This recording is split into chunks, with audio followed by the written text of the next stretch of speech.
हमारी आपस की कोई नाली की लड़ाई हो, घर की लड़ाई हो, SC ST और OBC के लोगों ने आपस में नहीं लड़ना चाहिए, आपस में बैठ के समझौता कर लेना चाहिए। और कुछ गलत होता है तो न्याय कानून है, व्यवस्था बनी हुई है, संविधान है, उसके करना चाहिए। कानून को अपने हाथ में नहीं लेना चाहिए, आपस में टूटना नहीं चाहिए। निश्चित तौर पर हम सही मायने में जब मजबूत होंगे, मजबूती से अपने हक अधिकार की लड़ाई लड़ेंगे, और जब हम सड़कों पर आके लड़ेंगे तो हमें अधिकार मिलेंगे। लोकतंत्र क्यों मिला हमें, क्यों दिया बाबा साहब ने लोकतंत्र? क्योंकि उसके पहले राजा महाराजाओं के राज चलते थे, सीधे हथियार उठते थे, तलवारें उठती थी, कत्लेआम होता था, खून बहता था। तो उन्होंने न्याय व्यवस्था को लागू किया कि इससे कम से कम कत्लेआम नहीं होगा, लोग मरेंगे नहीं, लोगों को न्याय मिलेगा, कलम के दम पे न्याय मिलेगा। परंतु आज लोकतंत्र में आज आदिवासी को अपना हक नहीं मिल रहा है, अनुसूचित जाति जनजाति के व्यक्तियों को हक नहीं मिल रहा है, पिछड़ों को हक नहीं मिल रहा है। आप देख रहे हो कि नहीं, जो पिछड़े ये सोचते हैं कि वो SC ST से ऊपर है, उनकी चोटी काटने का काम होता है, उनके साथ कितने भेदभाव होते हैं, उनको कथा तक नहीं पढ़ने दी जाती है, मंदिरों में घुसने नहीं दिया जाता है, यादव की चोटी काट कर अपमानित करने का काम हो रहा है कि नहीं हो रहा है? ये हमको इसलिए समझाया जाता है बार बार कि हम लोग बहुत निचले स्तर के लोग हैं, और ये 5% लोग हमारे सर पे तांडव करने वाले लोग हैं। अरे क्या औकात है 5% लोगों की जो 85% लोगों पर राज करे?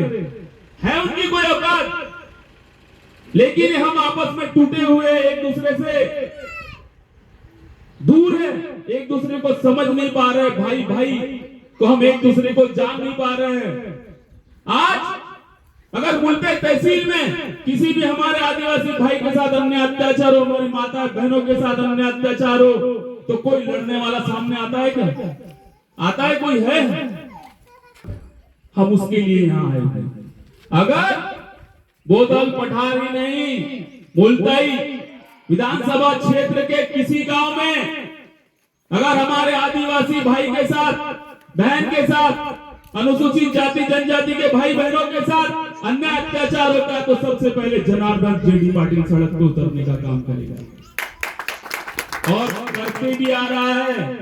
आपने देखा हमारे एक भाई का मर्डर हो गया था मुल्ताई में, याद है आप लोगों को कि नहीं है? छोटे से बच्चे का, 16 साल का।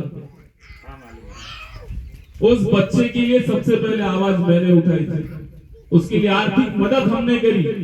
वीडियो के माध्यम से अगर आप देखते होंगे तो फेसबुक पे जनार्दन पाटिल की ID पे आप एक बार सर्च जरूर करना। मैं सामाजिक काम बड़े मुस्तैदी से करता हूँ।